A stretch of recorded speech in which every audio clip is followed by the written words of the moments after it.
KDN dia kena jawab, Menteri KPDN dia kena jawab. Tengok, ini adalah Majlis Lambagan Warga Asing. Majlis Keselamatan Negara harus segera bertindak selaras dengan dasar keselamatan negara 2021-2025, iaitu keselamatan rakyat pendatang asing tanpa izin.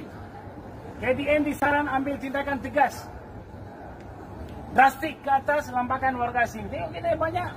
Dia tak takut, dia tak gentar pun dia tak. PBT, YDP, Majlis dan Datuk Bandar, mereka adalah orang yang harus bersuara. Tapi YDP dan Datuk Bandar, kebanyakan di negara kita tidak bertindak. Dan pegawai-pegawai daerah, you tahu tak? Dalam undang-undang, pegawai daerah adalah second class magistrate. Mana kuasa kamu? Kenapakah kamu tidak mengantar pegawai-pegawai kamu supaya mengadakan pantauan di kawasan kamu? Bukan satu menteri saja boleh buat. Kami adalah warga Malaysia. Kami tidak dapat apa peruntukan.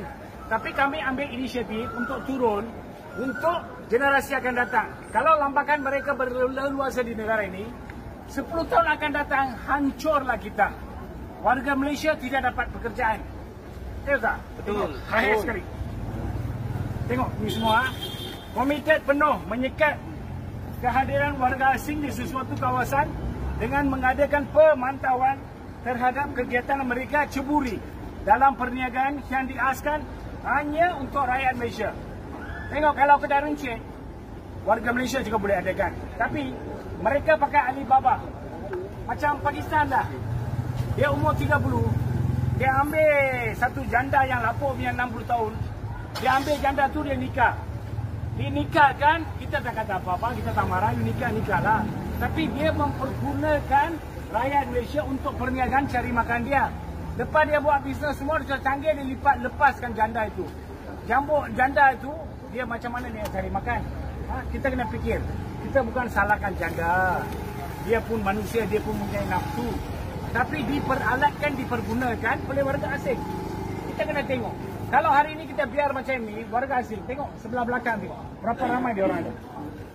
Okey, kita turun di sana ya.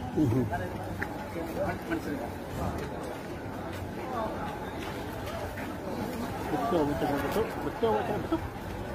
Okey.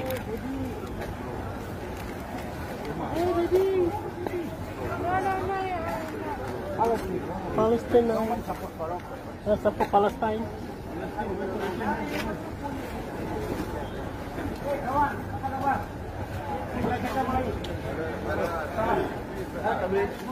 Boleh. Kedai ni tengok di PKL dia langsung datang kedai ni, saya percaya. KPDN pun dia tak datang.